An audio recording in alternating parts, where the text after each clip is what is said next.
You'll have to pardon the coughing that may occur every now and then. I am sick.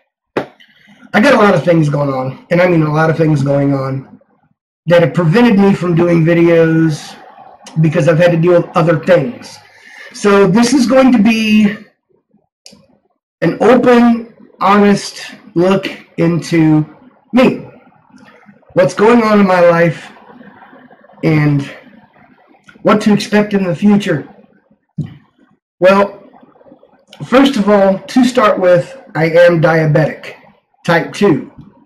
Thank the gods, I'm only type 2. But even then, that did not save me from the needle. More on that in a little bit.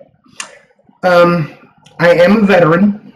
I did serve in the United States Navy as an aviation ordnanceman. Basically, that means I handled, assembled, disassembled, and stored weapons like missiles, bombs, handguns, rifles, shotguns, assault rifles, yada yada yada. Yeah. So there is that. I had gotten away from the Veterans Administration because in Alabama, where I was living at the time, they just didn't want to fucking help you. They didn't want to do shit for the veterans. So I tried to go to Chattahoochee Valley Community College, doing a 2-year stint to get an associate's degree in computer programming or computer repair, because I figured I could bust out an associate's in 2 years. I had paid into the Montgomery GI Bill, which was going to give me $14 grand to go to college, and I had a decade from the time I got out to use this to go to school for higher education. Well, in about 2000, with roughly 3 years left to use my GI Bill, that's when I decided I want to get into college and go to Chattahoochee Valley Community College.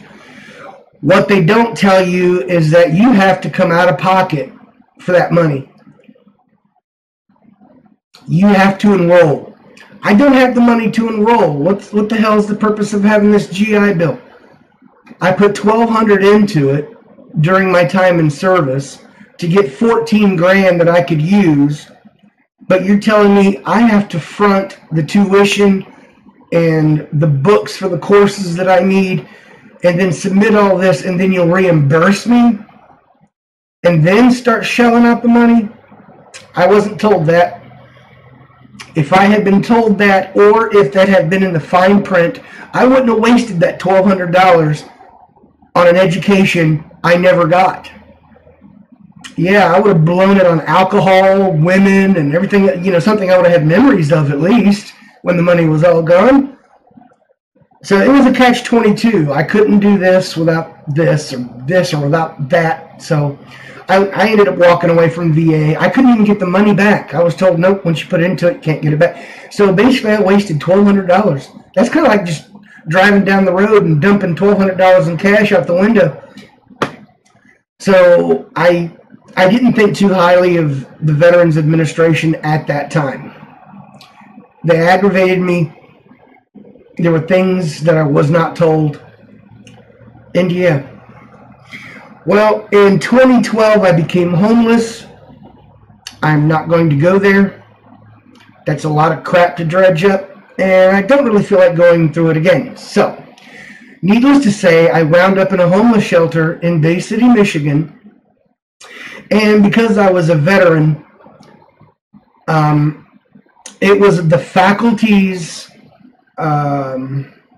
responsibility to inform the VA that they have a veteran within their facility, which in this case is me. And once that was done, the VA reps come out every Thursday to check on the vets, see how we're doing, what do I need, let's get you this, let's get you that. I wound up going to the Saginaw VA hospital, and all these tests were done to check on my health, and a lot of, they went more out of their way and did things for me, which changed my view of the VA from the view I had acquired dealing with VA in Alabama, and yes, I do smoke, I don't care. That's my personal preference. It's apparently a lot cheaper than vaping, because at least this won't explode in my face and kill me. And the coughing is due to the fact that I'm sick. There's nothing to do with the cigarettes. I think my wife got it. She went to a birthday party. One of the kids was sick. She got it. She passed it on. Hello, so her and I are both sick. But it was determined that I had diabetes in 2012.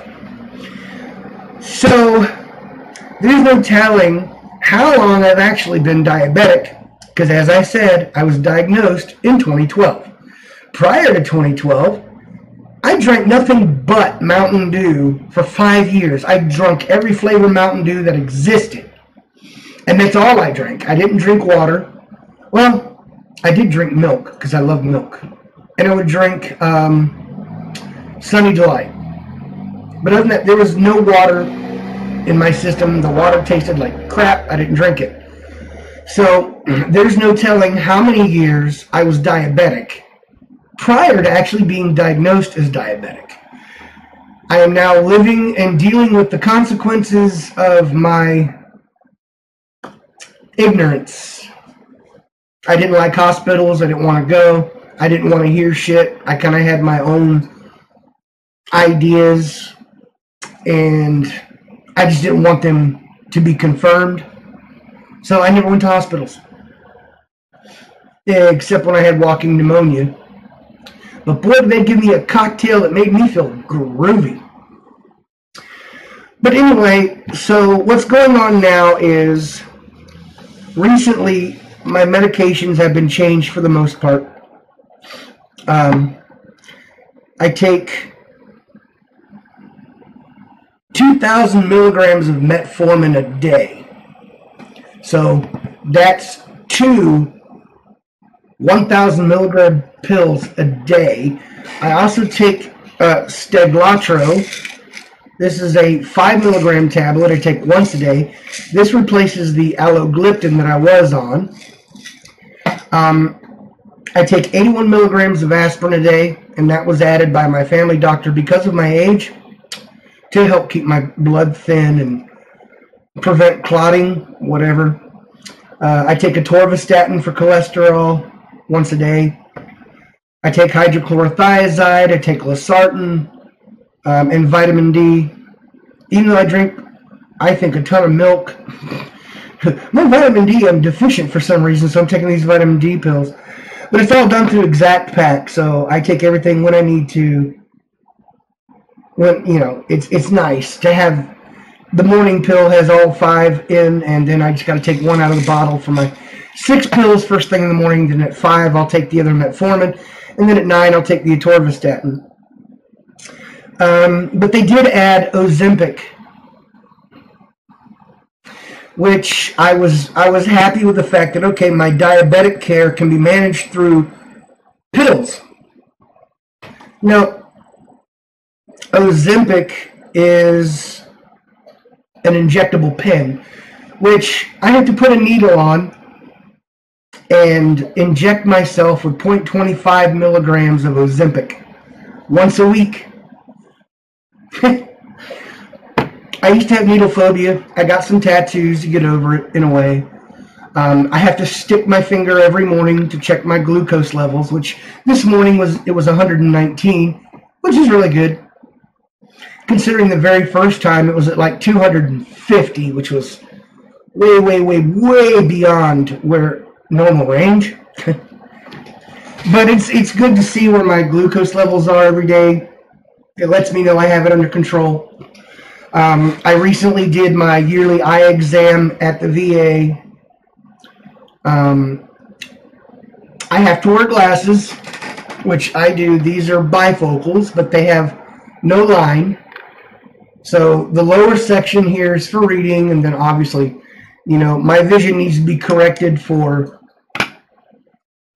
distance, you know, far away and up close. Because, say, reading this, I can't read what's on the cigarette pack. but at the same time I can because I'm familiar with the label and I know what it says. But if it's something unfamiliar, it's all blurry. So I have to put on my glasses in order to read up close or read fine print. If I look across the street in the distance, some things are blurry. So I wear the glasses so that things out in the distance are brought into clarity again.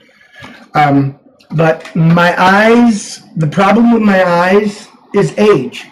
Diabetes has not contributed to my eye issues.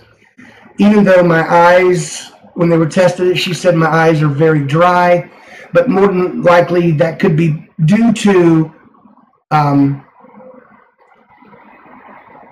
my environment, smoke in the air, pollen, dander. It could also be caused by the medication. She explained that a lot of your blurry vision that you have mostly can be caused by the fact that your eyes are dry. So I'm going to get something that mimics tears to moisten my eyes appropriately. But that's the good thing, is at least my vision is not being impaired by diabetes, which is irreversible. Unfortunately, my teeth are completely and utterly destroyed. And on December 4th, I'm going under the blade, under the needle, and the remainder of my teeth are being removed. Because of diabetes, my teeth were destroyed from within. It's irreversible, damage done. I'll be wearing dentures the rest of my life from this point on. I can say one thing at this point in time with the remainder of my teeth. I've had some pulled right up front here. They were killing me. I don't like needles because I have to go down to the root, and that first stab is extremely painful. But the pain my teeth were causing me, I think, was well worth getting stabbed and having them removed, because at least then I knew the pain would go away. The rest of my teeth right now, there's no discomfort, there is no pain, but they do have to be removed, because if I continue to allow these teeth to remain in my jaw, they can cause health issues later on. Because through my teeth, disease could be let in, and other things of that nature, which could create more problems. So I'm having them all removed, and I'll be wearing dentures. And, my thought is, that's great. I can deal with dentures. I look at them as a tool. Hell, I'm 52 years old. I've had my teeth for over half a century. Yay, bravo, because, once I became diabetic, it didn't matter how often I brushed my teeth. The damage is done from within. There's no stopping it, because I went unchecked for I don't know how many years. So all my teeth are being removed December 4th. I'm not looking forward to it, because I'm going to have absolutely no teeth, and it's going to take minimum a couple of months for my gums to heal completely. But there are things to look forward to. No more hot and cold sensitivity from the remainder of my teeth when I drink something or eat ice cream. Oh, dear Lord. God, cold things on my teeth really fuck me up, because my teeth are really sensitive because they've been compromised by the diabetes. I can drink things out of cans because it's funneled. Using my tongue, it never touches my teeth. But there are certain times when you drink things that it gets on your teeth, or the ice cream or anything cold will hit my teeth, and it's almost like when you first get a taste of mustard and it kind of locks up your jaw because the taste is so sharp and sour. That's what the cold does when it hits my teeth. So I'll be glad to have those removed and get dentures. My only question with the dentures is, what things will I be able to eat, and what things will I not be able to eat once I have these dentures? I've already been told that the bottom plate is going to be a pain, and I'll probably have to use some shit like Polygrip to hold it in, but that the top plate, it'll be able to have a plate that goes across the roof of my mouth, so it'll be able to keep the top plate in pretty much without any assistance. But the bottom plate is only going to go on the gum. Since the tongue is there, yeah. So I probably has to use poly grip or some crazy shit like that to hold the bottom plate in. And I'm looking at all the things like, well, I got to take these out of my head, out of my skull when I go to bed at night, or I'm going to have teeth everywhere. But, you know, I'm actually looking forward to the dentures because at least that way I don't have to worry about catching any other health issues by keeping what's in here in here. I mean, God, it's just, ugh. So my medications have been changed. I've got to have my teeth removed out of my skull. The injectable, I've already injected myself 3 times. And to be honest, the very first time I injected myself with this pen, I was actually scared shitless because I'm not a big needle fan. Which, since I have tattoos, it's kind of face your fear kind of thing. But this is something I got to do every week. But you don't even feel the needle, so I'm not even worried about it anymore. Hell, I feel the finger popping in the morning more than been stabbing myself in the gut. But I've got 1 more week at 0.25 milligrams, and then I've got to step up to 0.5 milligrams, which will be an actual effective dose. I think they put me on the 4 weeks at 0.25 so that I could possibly get past the nausea that the injectable creates. That's the most common side effect, is nausea. So they had me do that for 4 weeks to get past the nausea if I should suffer any, which 3 weeks into it, I really haven't suffered any nausea.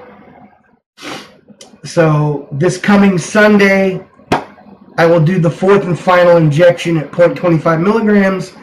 And then the Sunday following that, I'll be stepping up to the 0.5, which is actually a effective dose. So there are things that I'm going to have to keep my mind on, or thoughts on, as like eating food. I think this will occur once I start taking the effective dose of 0.5 milligrams. I was told if I eat until I'm full, I will get sick. The Ozempic makes you feel full longer.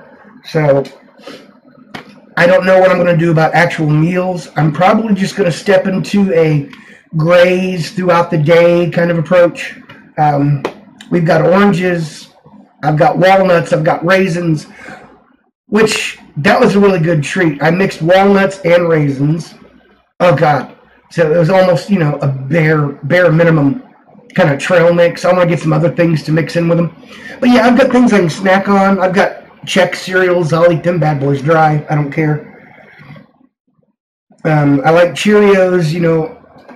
I'm looking at all the healthier options for cereal, which I can actually snack on. But I think I might take the just graze throughout the day approach, because I feel like I have a handle on my portions. I don't get a whole lot, but kicking up Ozempic to the actual effective dose will probably prove me wrong in my assumption that my portions are good. I don't want to get sick. And I think when the pharmacist explained if I eat till I'm full, I'm going to get sick, it probably means I'm going to be crouching in front of the porcelain god yakking out my guts. That's what I'm thinking. So that's what's going on with me health-wise. It's part of the reason why I haven't been doing any videos. The second reason I haven't really been doing any videos is because our vehicle is down. Another unexpected, how else is it going to go? It's always going to be unexpected. But yet another unexpected auto repair. This time, my SUV is bleeding all over the street. Yeah. I don't know what it could be. It could be the oil filter came off, which is highly unlikely. It could be the oil pump blew out. It could be the line popped off. All I know is it's dripping down my A-frame or whatever. It's dripping off the frame right behind the radiator. So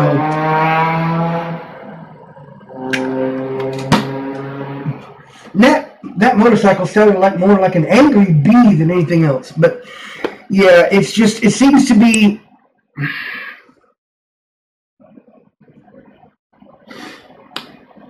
just as we start climbing to the top, just as we start knocking out our bills and getting legitimately caught up on everything, kaboom, here goes this oil problem. Mind you, not too long ago, like maybe 4 to 5 months ago, I was driving the SUV, and from the rear passenger side tire, I was hearing this click, click, click, click, click, click, click, click, click, and it would go in time with the wheel rotation. You know, if I slowed down to a stop, it would go click, click, click, click, click, click, click, click, click. So this noise occurred in accordance with the rotational speed of the tire. I didn't know what it was. So I'm kind of like, fuck it. I took it to Midas to have them look at it. I suspected it was the brake pads or the caliper or something, because it's got four-wheel disc brakes, all the way around.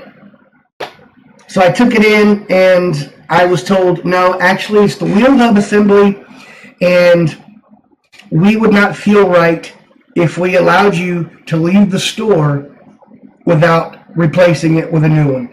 Because there's a great risk that if you don't replace it now, at some point in the future, while you're going down the road, your entire rear wheel will just come off.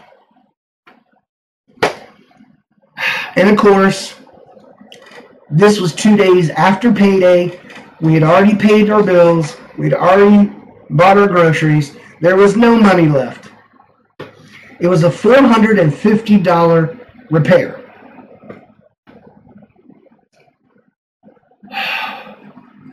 The store manager said, oh, we now do financing through Easy Pay. Let's go and do this paperwork, and you never know. The worst that could happen is they say no. The best that could happen is they say yes, and we do the repair, and your vehicle, you'll be safe again. So, yeah, even with my crappy credit, which just a few short years ago I had none, I was approved, and we got the 90-day promo, which meant I spent $163.33 a month to pay the repair bill off in 3 months. So that got fixed, and over the next 3 months, I paid and paid and paid. It got paid off. It got reported to the credit bureau as paid off. Yay! We're getting caught up. Yeah! I have made this long-running joke with my wife that by the time we're done with this vehicle, mechanically speaking, it will literally be a brand new fucking vehicle. How not so far from the truth that joke is becoming. I can list every single repair that's been done to this vehicle. The first one we did was the windshield. Because when we first bought the car, the windshield had a crack running straight down the middle. That was $225 to replace the front windshield. So, front windshield was replaced. The front brakes on both sides have been replaced. And I'm talking the rotor, the pads, and the calipers. All had to be replaced. That cost me about $450.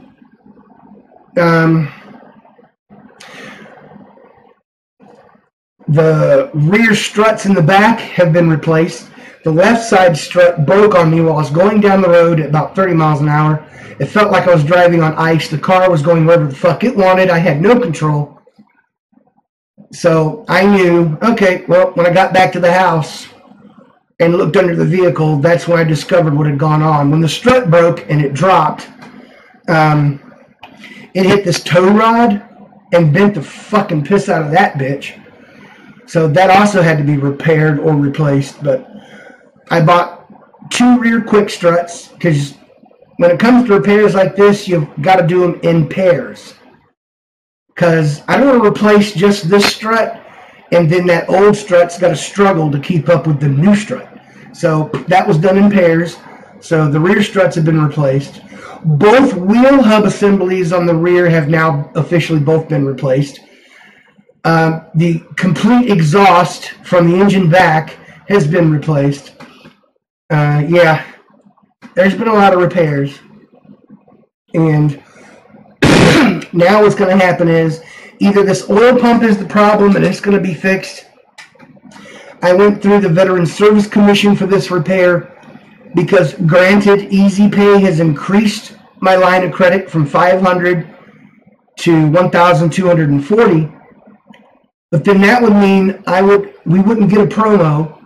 I wouldn't be able to pay it off quickly, and we'd be paying this back for the next 12 months, which would put us in a bad situation for the next year, especially when it comes to getting caught up with our other bills and buying groceries. And I just don't want to go there. So recently we had to recertify for the Veterans Service Commission to see if we still apply for food vouchers, which all that paperwork's been done. And when I approached them about the vehicle repair, they said, well, since you've got all this paperwork done, the only thing I need from you concerning this is a memorandum of title, your insurance, and proof of registration, and then we'll go from there. Boom, boom, boom, boom, boom. My vehicle is currently sitting at Tire Man, undergoing an inspection, and they're going to do a full-blown inspection. They're probably going to find out, which I already gave them a heads up, I suspect the ball joints and tie rods probably need to be replaced, in addition to the repair that brought us here in the first place, which is the fact that I'm losing massive amounts of oil, which I had to drive the vehicle there, which I've got 5 quarts of oil. I now have 3. I put 2 quarts in before I left. She sat there fine. No leaks, nothing. But I knew once I started the vehicle and the engine got warmed up, she would start bleeding out. Which, by the time we got to Tire Man and I parked and looked up underneath my fender at the frame, right there where the radiator is, there's all that oil just running down the frame and hitting the floor. So yeah, I knew. I don't know if Tire Man will put more oil in it so that I can go from there to Mighty, which is funny, from where I live, both places are approximately 5 miles away from here, in opposite directions of each other, of course, but they're all within 5 miles. But VSC needs 2 estimates, and then they're going to decide which one they're going to have do the repairs. Now, if the repair cost goes over $2,000, I'm going to have to go to the Veterans Service Commission and go before a board to determine whether or not they're going to pay that repair if it's in excess of $2,000. Which, if it's an oil pump and they do both tie rods and both ball joints, I'd probably say that'd come in around $1,000, maybe less. It's the labor that's going to push it out. It's the labor. It's going to get me. But, you know, I've been told what to say. You know, look, it's your only vehicle. So, basically all I can tell them is I can't afford to buy another vehicle. I mean, that should be obvious by the fact that I've come to the Veterans Service Commission to get a repair because I couldn't afford to repair it. We just got done with the vehicle repair and just got it paid off. Just to have this one come right after. It's like a snowball effect. You get one repair done, boop, now you got to have another repair. And I need to explain to them that myself, my wife, and my stepson, we all have these doctor's appointments. I got my appointments with VA for my eye doctor, for diabetic shoes, when it's time for that. My actual health care is no longer being provided by VA. I see Dr. Seward now with my Paramount Advantage insurance because I saw Dr. Zimmerman once a year and we're dealing with my diabetes. And apparently it runs rampant between the times I see him, and I wanted a more proactive approach to this situation, and that's exactly what I got. And now I'm stabbing myself once a week. But I feel better about my diabetes care because I think it's actually being managed now much better. And I'm also drinking water. I still drink pop, but this has absolutely no sugar. Yeah, this is 0 sugar cherry Coke. I've gotten used to the diet drinks. I realize they're no better than their sugar-filled counterparts, but I gotta have that carbonation. Even though I've been offered some alternatives like get some sparkling water and add flavor to it. I do drink water now. I had to get past the pipe metallic taste of it because that's the turnoff. But I finally gotten used to it, so this is only the, third thing I've had to drink today? I've had 2 cups of coffee this morning, and now this, and I've had this since way early. It's not even cold anymore. It takes me hours to drink 1 can, because, yeah. It's not really even cold anymore. That'll last all day, then I might drink 2 rather large glasses of ice water. And then at night, I'll shift to milk, maybe a glass or 2 of milk a night. But yeah, I've added water, and that helps. The water helps to flush the system of the sugars. It helps to deal with it. A lot of big changes. So basically, this video is just to let you know that it's going to be a while before I jump back onto the I'm making videos bandwagon again. This is just a major update video about my health situation, my vehicle situation. Tire Man's had my vehicle since yesterday. I was told that they're supposed to be looking at it today, and they should know shortly. They didn't even have my phone number to call, which they do now because I called them. And I'll know. And then once they're done, I need to take it to Mighty. And then I guess, I'm not sure how it works. I guess they call the Veterans Service Commission and give them their estimate that way. And then Veterans Service Commission will call me, and I'll go in, and we'll discuss it. If it's over $2,000, go before the board, do what I got to do. I need this vehicle repaired. It's our only transportation. It takes us to all of our doctor's appointments, of which we all have several. My wife goes to Dr. Seward, just like I do. She also goes to pain management because she suffers from chronic back pain. She's got a 2-tier spinal fusion and a titanium cage. But she also suffers from disc degenerative disease, which means her situation is only going to deteriorate, never get any better. So she's on morphine to deal with the chronic pain, which once you get used to the morphine, all it can do is take the edge off. We're looking at other alternatives. And she also goes to Harbor for other issues. My stepson also sees Dr. Seward, and he also sees Dr. Sander, his neurologist, because he suffers from epilepsy. And then, of course, there's me with all my various appointments. That's the only vehicle we have. We also have to rely on food banks to help us with the food situation since we're still trying to get caught up on bills. So I need the vehicle. That's our only form of transportation. You could say, well, you could take the bus. No. No. Because even if the bus did go to the places we had to go, we would probably have to leave our home earlier to get there in enough time to get to the appointment on time. A lot of the buses don't go anywhere near where we need to go, hence the vehicle. So, yeah, that's what's going on. I'm kind of bummed that the vehicle has to be repaired, and I'm praying it doesn't go over $2,000. But if it does, and I go before the board, I hope when I explain my situation that they go ahead and approve the repair. So at least the ball is rolling on that. Something's being done about it. So, but everything else, yep. Next month, I'm kind of dreading next month. I know that first needle stab into my fucking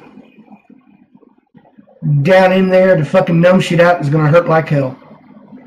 But he's going to have to do it several times because I don't know how many teeth are up top. And then all these teeth across the bottom, all of them have to go for health reasons. I'm probably the only person I know that's actually excited and or happy that I'm going to be wearing dentures the rest of my life. Preferably, I would like to have the implants, but my insurance doesn't cover that, and I can understand why. It's an extremely costly surgery. I mean, granted, they're permanent. You still got to brush them, but they're not going to decay like normal teeth.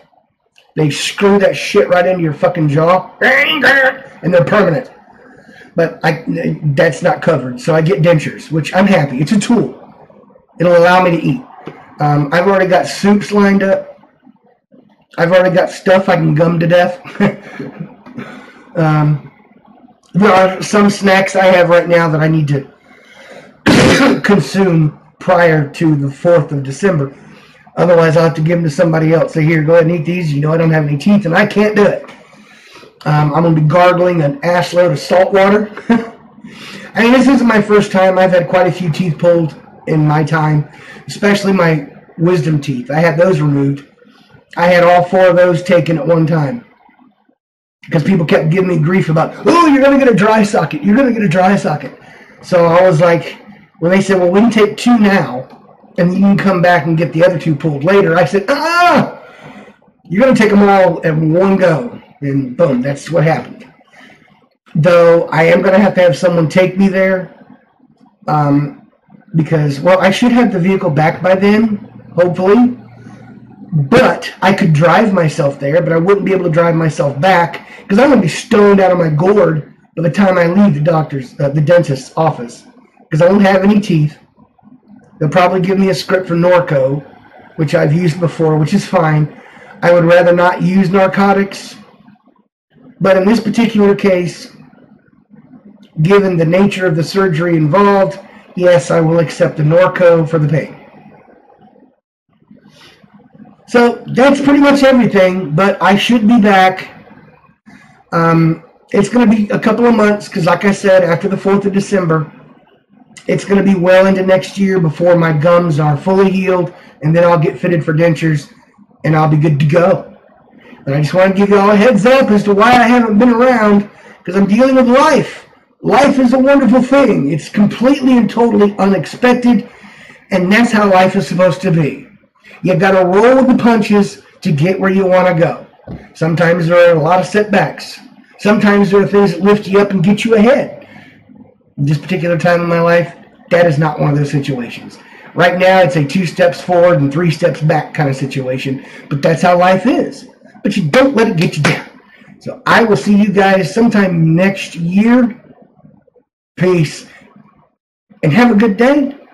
Whatever time of day you watch this video, whether it's afternoon or evening, I hope your day is great. Peace.